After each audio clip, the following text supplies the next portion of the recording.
पहले आपको दिखाएंगे आस्था और भक्ति की उमंग। आज सोमवती अमावस्या है और इस दिन पवित्र नदियों के घाटों पर आज सुबह से ही लोग आस्था की डुबकी लगा रहे हैं।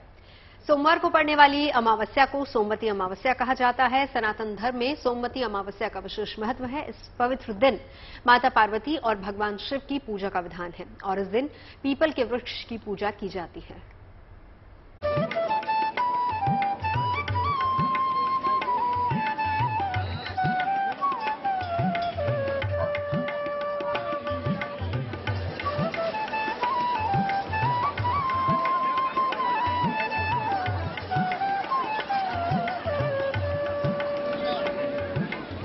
सोमवती अमावस्या के शुभ अवसर पर ये हरिद्वार की हर की पैड़ी का नजारा है। बड़ी तादाद में भक्त पवित्र डुबकी लगा रहे हैं, मोक्ष की कामना के साथ गंगा स्नान कर रहे हैं, पितरों के निमित्त प्रार्थना कर रहे हैं, क्योंकि शास्त्रों में आज के दिन गंगा स्नान का विशेष महत्व बताया गया है। आज के दिन जो व्यक्ति स्नान करने के पश्चात अपने पितरों के निमित्त श्राद्ध कर्म कर देता है तो 7 पीढ़ियों का चला हुआ आने वाला पितृदोष भी आज के उपाय से तुरंत ही समाप्त हो जाता है और व्यक्ति पुत्र पौत्र धन धान्य से आनंद में आ जाता है। सोमयुता इतनी पुण्यदायी बताई गई है कि भीष्म पितामह शरशैया पे पड़े हुए इसी ही अमावस्या का इंतजार करते रहे, उसके पश्चात ही उन्होंने प्राण त्यागे थे। सोमवती अमावस्या के पश्चात मोक्ष व्यक्ति को प्राप्त हो जाता है मात्र गंगा आदि पवित्र नदियों में स्नान करके। इस पवित्र बेला पर सुबह से ही गंगा घाटों पर भक्तों की भीड़ जुटने लगी। हर कोई पवित्र डुबकी लगाकर बेहतर जीवन की कामना करता दिखा। माना जाता है कि गंगा में जब किसी भी पवित्र नदी में स्नान किया जाए तो सभी मनोकामनाएं पूर्ण होती हैं, पुण्य की प्राप्ति होती है। आज हर की पैड़ी हरिद्वार ब्रह्मकुंड में भी बड़ी संख्या में देश भर से श्रद्धालु मां गंगा में स्नान करने के लिए पहुंचे हुए हैं और यह माना जाता है कि अगर गंगा स्नान किया जाए पुण्य की प्राप्त होती है, साथ साथ जो कष्ट होते हैं, व्यक्ति के जो कष्ट होते हैं वो भी दूर होते हैं। हर हर गंगे की गूंज से हर की पैड़ी पर माहौल भक्तिमय हो चला। इस दौरान भक्तों में गजब का जोश और उत्साह देखने को मिला। सोमवती अमावस्या का पवित्र दिन, आज मेरे पितरों की कृपा से मुझे बहुत ही आशीर्वाद मिला है कि आज गंगा की इस धारा में मैं हरिद्वार आकर स्नान करूं। सब मान्यता है कि यहाँ पे अच्छी धार्मिक और शांति मिलती है और पूजा पाठ देवी देवता का होता है और नहाने का बहुत महत्व बताया गया है। मान्यता है कि सोमवती अमावस्या के पवित्र अवसर पर गंगा स्नान करने से कष्ट दूर होते हैं, मनोकामनाएं पूरी होती हैं, पुण्य लाभ की प्राप्ति होती है। जो भगवान शिव की कृपा से अपने पूर्वजों की मुक्ति चाहते हैं या जिनकी कुंडली में चंद्रमा से संबंधित ग्रहण दोष है, अगर सोमवती अमावस्या को पवित्र नदी में स्नान करें और निर्धनों को सफेद वस्तुओं का या खाने पीने की चीजों का दान करें तो निश्चित रूप से उनकी बाधाएं दूर होती हैं। भक्तों के लिए गुड न्यूज ये भी है कि आज ही शिव योग का संयोग भी बन रहा है। जाहिर है ये दिन और योग दोनों ही महादेव को समर्पित हैं। शिव योग सुबह 11:03 पर शुरू होगा और इसका समापन 21 फरवरी को सुबह 6:57 पर होगा। इस योग में मंत्र जाप, तप, श्राद्ध कर्म करने से घर में सुख और समृद्धि का वास होता है। सोमवार को पड़ने वाली अमावस्या जो होती है उसमें मात्र स्नान किया हुआ भी अश्वमेध यज्ञ का फल देता है। इस अमावस्या के दिन किया गया कोई भी कार्य अक्षय हो जाता है। अगर आपने स्नान के पश्चात अन्नदान किया तो अन्नदान अक्षय हो गया। कई अश्वमेध यज्ञ करने से जो पुण्य फल अर्जित होता है वो मात्र उस अन्न को दान कर देने से ही मिल जाता है।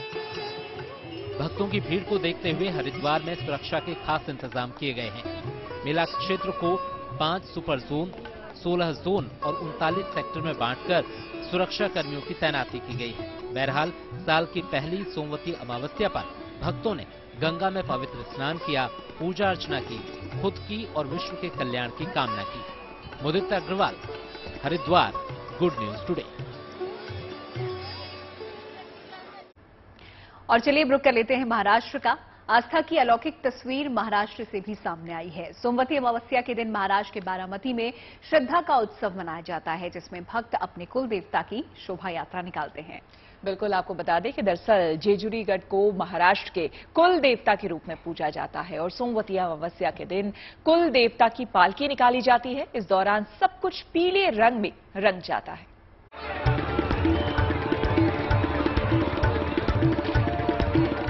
सोमवती अमावस्या के मौके पर महाराष्ट्र का बारामती बसंती रंगों से सजा दिखा। वहां के जेजुरी गढ़ पर सोमवती अमावस्या के मौके पर यात्रा निकाली गई।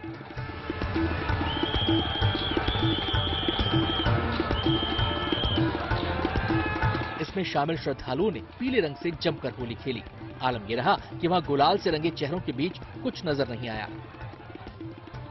चारों तरफ से रंगों की बौछार होती रही। कुछ लोग छत पर चढ़कर नीचे खड़े लोगों पर रंग बरसाते नजर आए। काफी देर तक वहां की फिजा बसंती रंग से गुलजार रही।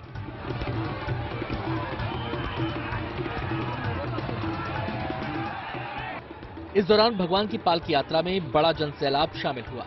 श्रद्धालुओं की भीड़ में कुछ लोग धर्म पताका लहराते हुए भी नजर आए। रंग से सराबोर भक्तिमय माहौल में श्रद्धालुओं ने अपने आराध्य की पूजा की। असल में इस जेजुरी गढ़ को खंडोबा मंदिर के नाम से जाना जाता है। ये मंदिर एक छोटी सी पहाड़ी पर स्थित है और इन्हें महाराष्ट्र का कुल देवता माना जाता है। यही वजह है कि बड़ी संख्या में श्रद्धालु हर साल यहाँ पहुँचते हैं और अपने आराध्य का आशीर्वाद लेकर जाते हैं। Vasant More, Baramati, good news today.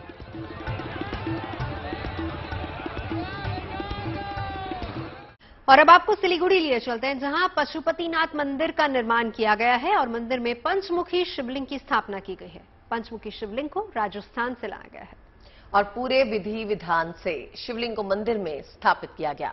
इस मौके पर कलश यात्रा भी निकाली गई। महाशिवरात्रि के शुभ दिन मंदिर में दर्शन पूजन का शुभारंभ हो चुका है। शिव जो शंकर भी हैं और भोले भी, जो आदि हैं, अनंत हैं।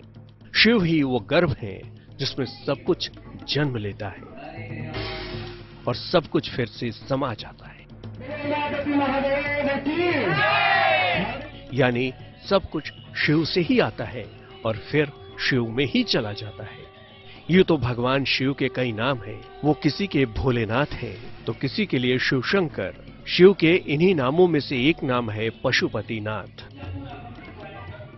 यूं तो भगवान शिव का भव्य और दिव्य पशुपतिनाथ मंदिर नेपाल में मौजूद है, जहां भगवान पशुपतिनाथ शिव के अनादि रूप में हैं, जो सैकड़ों लोगों की आस्था का सबसे बड़ा केंद्र है। लेकिन अब भगवान शिव के विराट स्वरूप से पश्चिम बंगाल का सिलीगुड़ी भी धन्य हो गया है। ये तस्वीरें सिलीगुड़ी के उसी पशुपतिनाथ मंदिर की हैं। खास बात यह है कि यहाँ राजस्थान से लाए गए पंचमुखी शिवलिंग की स्थापना भी की गई है।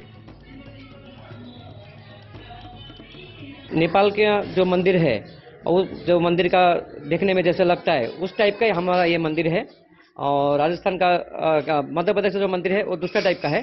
तो हम लोग नेपाल का जो पशुपतिनाथ मंदिर है हम उसको वो हिसाब से हम लोग अपना मंदिर को तैयार करने की कोशिश किए हैं। पूरा एक जैसा है नहीं, लेकिन कोशिश ऐसे ही है। महानंदा नदी के किनारे मौजूद बंगाल का ये पशुपतिनाथ मंदिर अब आस्था का नया केंद्र बन चुका है। काठमांडू के मंदिर में ऊपर पूरे मतलब पीतल के छाना के ऊपर सोने का पत्थर चढ़ा के हम लोगों ने वही कोशिश किया है, लेकिन हमारे पास में इतना वो तो नहीं है कि जिसकी वजह से आप पीतल का छाना चला सकते हैं या वो कर सकते हैं। इसलिए हम लोगों ने क्या किया है कि नॉर्मल जो भी हमारे तरफ, लेकिन विधि विधान जो पशुपतिनाथ में पूजा अर्चना होता है उसी हिसाब से हम यहाँ करने की कोशिश करेंगे। महाशिवरात्रि के मौके पर इस मंदिर में भक्तों ने पूजा अर्चना का शुभारंभ किया। इस दौरान यहाँ 108 कलश यात्रा भी निकाली गई और शिव महापुराण के पाठ का भी आयोजन किया गया है। जयदीप बाग, सिलीगुड़ी, गुड न्यूज टुडे।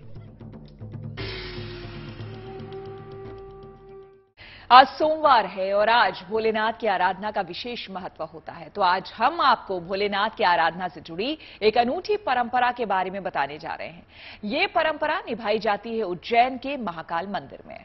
जी हाँ, दरअसल साल में केवल एक बार महाकाल मंदिर में दोपहर में महाकाल की भस्म आरती की जाती है। महाशिवरात्रि के अगले दिन दोपहर की आरती की परंपरा रही है और इस दिन महाकाल का विशेष श्रृंगार भी किया जाता है और उन्हें फूलों से सजाया जाता है।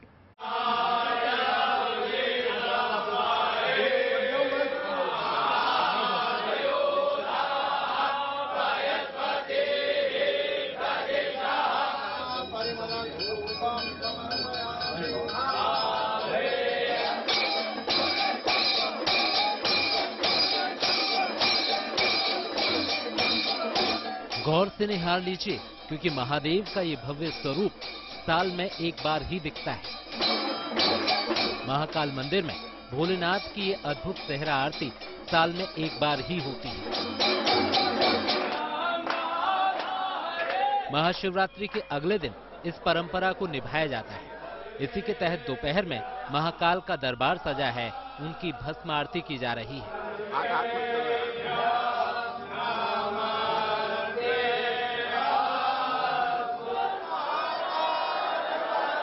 इससे पहले भोलेनाथ को दूल्हे के रूप में सजाया गया। स्वर्ण के आभूषण, स्वर्ण का चंद्रमा, स्वर्ण के त्रिपुंड और स्वर्णाकार तिलक से बाबा महाकाल का श्रृंगार किया गया। इसके बाद 1.25 मन फूलों से बना सेहरा चढ़ाया गया और 1.25 लाख बेलपत्र अर्पित किए गए। भगवान को दूल्हे के स्वरूप में सजाया गया था, जिसके ऊपर जो फूलों का जो मुकुट होता है वो धारण कराया और सप्त धान का उसमें मुकुट होता है, जिसमें 7 प्रकार के धान चढ़ाए जाते हैं, वो चढ़ाए थे और वो भक्तों को वितरण भी हो रहा है और भक्त वो ले जाके अपने धान में रखते हैं। भस्म आरती भगवान की बड़ी दिव्य आज संपन्न हुई। दोपहर को बाबा का सेहरा उतारा गया और उसके बाद भगवान महाकाल मूल रूप में लौट आए। पंचामृत पूजन अर्चन के बाद महानिर्वाणी अखाड़ा द्वारा भस्म आरती की गई। इस दौरान बड़ी तादाद में श्रद्धालुओं ने महाकाल के दिव्य दर्शनों का लाभ उठाया। Sandeep Kulshreshtha, Ujjain, good news today. अब आपको दिखाते हैं बुलंद जज्बे की बुलंद तस्वीर और लिए चलते हैं आपको जम्मू कश्मीर के बडगाम, जहां बर्फबारी भी हो रही है और कड़ाके की ठंड भी पड़ रही है, लेकिन मोर्चे पर डटे हमारे जवानों का हौसला बुलंद है। जी हाँ, कई फीट मोटी बर्फ की चादर पर ये जवान हर रोज गश्त करते हैं और कठिन हालात में पूरी जिम्मेदारी से सरहद की सुरक्षा करते इन जवानों का जोश और जज्बा देखकर आप भी इन्हें सलामी देंगे।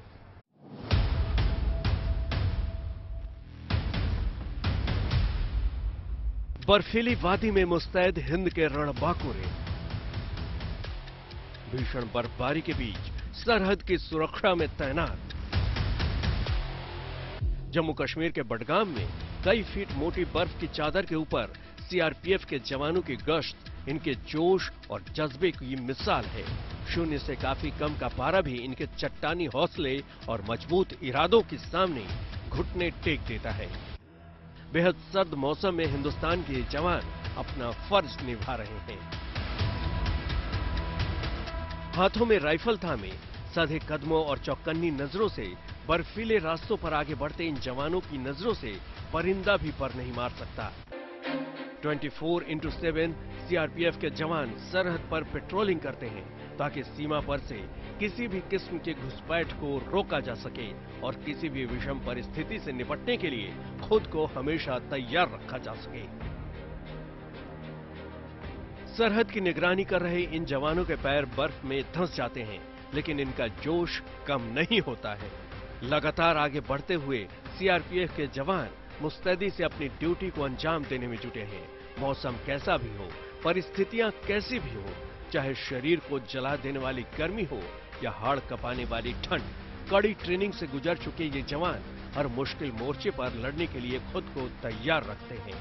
इतनी एक्सट्रीम कोल्ड यहाँ यूसमर्ग में, हम काफी हाइट में भी हैं और यहाँ बर्फ की मात्रा बहुत ज्यादा गिरती है यहाँ पे, तो इस एक्सट्रीम कोल्ड में थोड़ा चैलेंजिंग तो रहता है, लेकिन हमारे जो ट्रूप्स हैं वो इसके लिए तैयार रहते हैं। उनको इसी तरह की ट्रेनिंग दी जाती है और एक जवान के लिए सबसे बड़ी जो उसका सहारा है, उसका जोश और उसका जज्बा है, वो जो देशभक्ति की एक भावना है जो हमेशा उसको एक इंटरनली मोटिवेट करती है इस तरह की जगह पे हमेशा समर्पण भाव के साथ ड्यूटी करने के लिए। बीते कुछ साल में चीन और पाकिस्तान की ओर से भारतीय सीमाओं में घुसपैठ की कई बार कोशिश की गई, लेकिन भारतीय फौज के साथ सीआरपीएफ के जवानों की मुस्तैदी के चलते ये कोशिश हर बार नाकाम की गई। ये जवान हाईटेक उपकरणों और कई सुविधाओं से लैस होते हैं ताकि बर्फबारी के बीच भी ये जवान बिना किसी मुश्किल के सीमा की रखवाली कर सकें।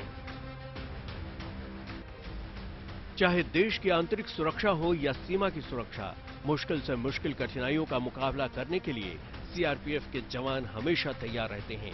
एक रिपोर्ट के मुताबिक 2016 तक जम्मू कश्मीर में हिंसा रोकने के लिए 70,000 से अधिक सीआरपीएफ के जवान तैनात किए गए थे। जब भी राष्ट्र को जरूरत होती है, सीआरपीएफ के जवान वतन की खातिर खुद को कुर्बान करने के लिए हमेशा तैयार रहते हैं ताकि तिरंगे की शान पर कोई आंच न आए। Bureau report, good news today. और चलिए अब बात उस राहत और बचाव मिशन की कर लेते हैं जिसकी तारीफ पूरी दुनिया कर रही है। ये ऑपरेशन भारत ने भूकंप पीड़ित तुर्की और सीरिया में चलाया। ऑपरेशन दोस्त के तहत इसे पूरा करने के बाद आज सेना की रेस्क्यू टीम स्वदेश लौट आई है और सेना ने साथ ही एनडीआरएफ ने इस मिशन में अहम भूमिका निभाई। इस रेस्क्यू ऑपरेशन में न केवल पीड़ितों तक राहत सामग्री पहुंचाई गई बल्कि उन्हें वक्त पर मेडिकल सुविधाएं भी दी गई, जिसके लिए सेना ने फील्ड अस्पताल भी स्थापित किए थे।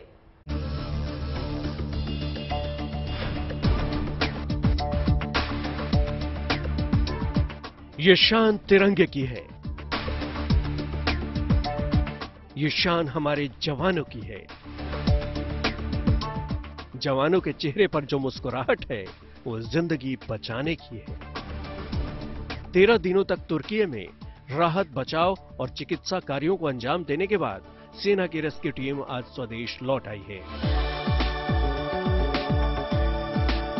गाजियाबाद के हिंडन एयरबेस पर ग्लोब मास्टर विमान से लौटी सेना की मेडिकल टीम ने तुर्की के स्केंड्रन इलाके में अपना अस्थायी मेडिकल कैंप लगाया था और बड़े पैमाने पर राहत और बचाव अभियान चलाकर तुर्की के लोगों का दिल जीत लिया। हालांकि तुर्की के लोग भी मदद के लिए सेना के साथ खड़े थे। Over a span of 6 to 8 hours, we were ready to move to Turkey, and yes, that's how we moved it. And once we reached Adana, and thereafter we moved to Hatay, Iskenderun. So people, they were very helpful. तुर्की के स्केंड्रन के अलावा हैते में भी भारतीय सेना ने field अस्पताल के जरिए मेडिकल, सर्जिकल और इमरजेंसी वार्ड चलाकर काम किया। इसी के साथ एक्सरे लैब और मेडिकल स्टोर भी लगाया था। दोनों ही इलाकों में मेडिकल कैंप सेटअप करने के 1 से 2 घंटे के अंदर ही सेना ने घायलों का इलाज करना शुरू कर दिया था। पूरा वहाँ पे हॉस्पिटल सेटअप किया और I think with in 1 or 2 hours of setting up the hospital, just saying that कि we are ready, patients started to just come. So like there was no stopping after that. 60 para field अस्पताल की इस team ने 3600 से ज्यादा घायलों का इलाज किया और ऑपरेशन दोस्त को सफलता से अंजाम भी दिया। तो दूसरी तरफ एनडीआरएफ की टीम ने भी तुर्की में ऑपरेशन दोस्त को अंजाम देकर स्वदेश वापसी की तो उनका कुछ इस तरह से स्वागत किया गया। हिंद के वीर सिर्फ मैदान में ही दुश्मनों के छक्के नहीं छुड़ाते, मौका पड़ने पर लोगों की मदद से भी पीछे नहीं हटते, चाहे कितने भी मुश्किल हालात हो। तभी तो भारतीय सेना की लोहा दुनिया मानती है। गाजियाबाद से मैं गौर के साथ bureau report, good news today.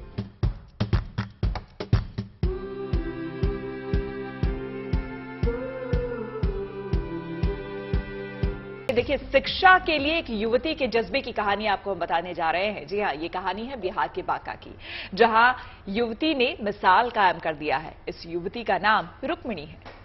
जिस दिन रुक्मिणी की डिलीवरी हुई उसी दिन उसकी मैट्रिक की परीक्षा थी। हालात सामान्य नहीं थे, लेकिन रुक्मिणी ने बुलंद हौसला दिखाया और डिलीवरी के 2 घंटे बाद परीक्षा देने सेंटर पर पहुंच गई।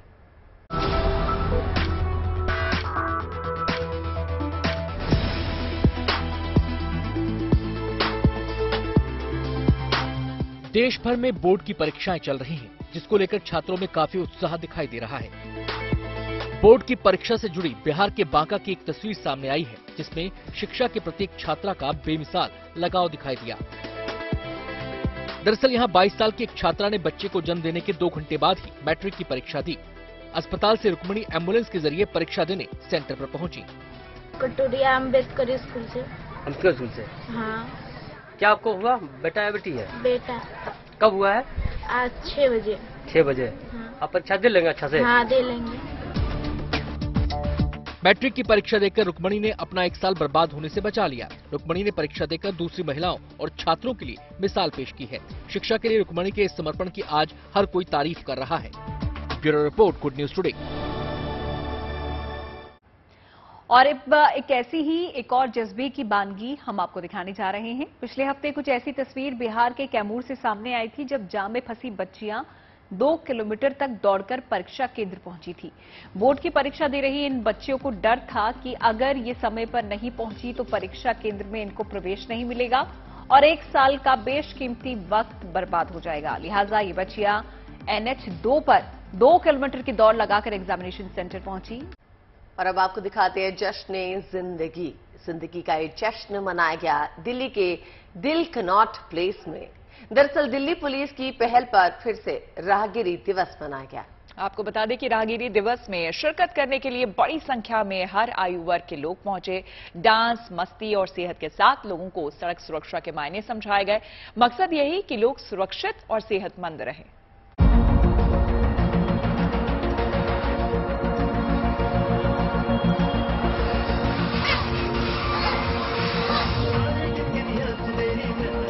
तेज आवाज में बजते म्यूजिक पर थिरकते युवा,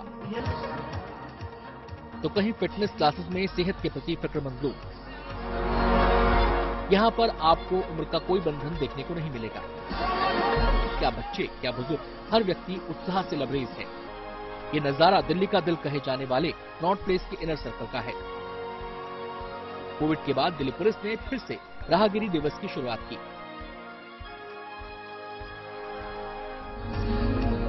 यहाँ मस्ती का मेला लगा, जिसमें योग की क्लास हुई, डॉग स्क्वाड की परेड चली, कहीं जूडो कराटे का अभ्यास किया गया तो कहीं डांस की पाठशाला हुई। सड़क सुरक्षा से लेकर सेहत को दुरुस्त रखने का यहाँ फुल डोज है, जिसका आनंद लेने वाले इस राहगिरी को लेकर क्रेजी दिख रहे हैं।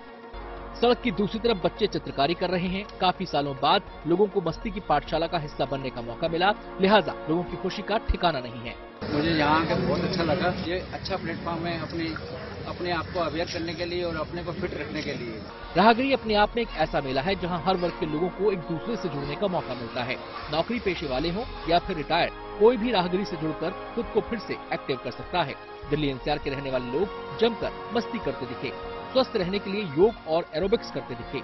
बच्चों के चेहरों पर छाई ये मुस्कुराहट लंबे समय बाद देखने को मिली। राहगिरी में कहीं स्वच्छता अभियान को लेकर नुक्कड़ नाटक के जरिए क्लीन सिटी और ग्रीन सिटी के मायने समझाए गए, तो कहीं बड़े बैनर पर सिग्नेचर करके यूथ अपने शहर को स्वच्छ बनाने की शपथ लेते नजर आए। राहगिरी के जरिए दिल्ली पुलिस ने लोगों को सड़क सुरक्षा के नियम तो समझाए ही, साथ ही शहर को साफ रखने का संदेश भी दिया। दिल्ली से bureau report, good news today. बात कर लेते हैं खाने की और लेकर चलते हैं आपको महाराष्ट्र के नासिक, जहां पर एक शेफ ने खास मराठी डिश बनाई है। डिश का नाम है सोनपरी भगर। ये जायकेदार डिश पूरे महाराष्ट्र में फेमस है, लेकिन ये खबर बनी है किसी और वजह से, जो नवजोत आपको बताएंगे। बिल्कुल, चाय पर चर्चा में खाने की बात ना, ऐसा हो नहीं सकता। इसीलिए इस डिश का जिक्र हम क्यों कर रहे हैं वो आपको बताते हैं, क्योंकि जिस मात्रा में डिश तैयार की गई है उसने इसे सुर्खियों में ला दिया है। किलो 2 किलो नहीं बनी है, 1000-2000 किलो भी नहीं बनी है, पूरे 4000 किलो की डिश है ये। चखिए स्वाद।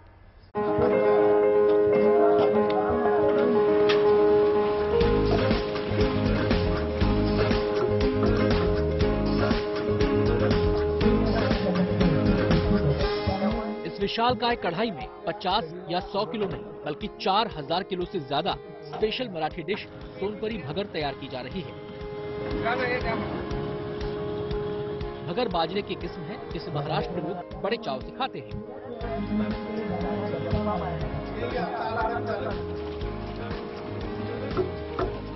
इस कढ़ाई का वजन लगभग 1500 किलो है। व्यास 10 बाई 10 फीट और ऊंचाई 5 फीट है, और इसके लिए खास 22 किलो की वजनी 3 तरह के करछे तैयार किए गए हैं।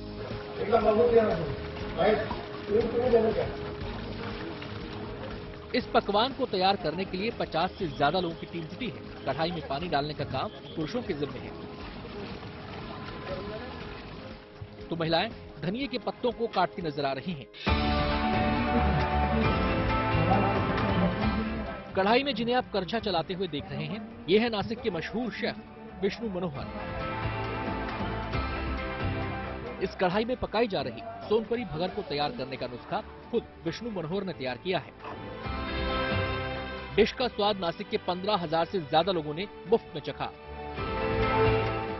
आप जानकर हैरान हो जाएंगे कि इस स्पेशल पकवान को तैयार करने में 400 किलो भगर, 250 किलो आलू, 37 किलो नमक, 125 किलो तेल, 2700 लीटर पानी, 12 किलो जीरा, 100 किलो मूंगफली, 125 किलो मूंगफली कूट, 400 किलो दही, 100 किलो घी और 100 लीटर दूध का इस्तेमाल किया गया है।